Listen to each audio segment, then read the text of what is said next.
I had a successful knee replacement surgery, but 3 months afterward, while walking down a set of stairs, some kind of painful ligament kneecap issue developed. I was using crutches again, even several days after the injury. Hurt like the blazes. My knee surgeon was taking only emergency patients as he was going away.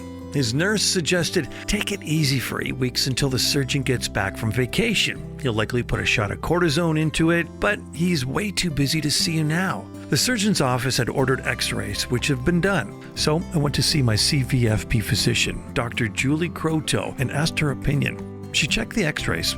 All looked good mechanically. She then said, I can do the cortisone injection.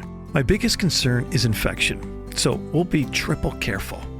No need for you to be laid up for 8 weeks during the dead of summer. So she did the injection, the pain went away, and Dr. Croteau has a customer forever.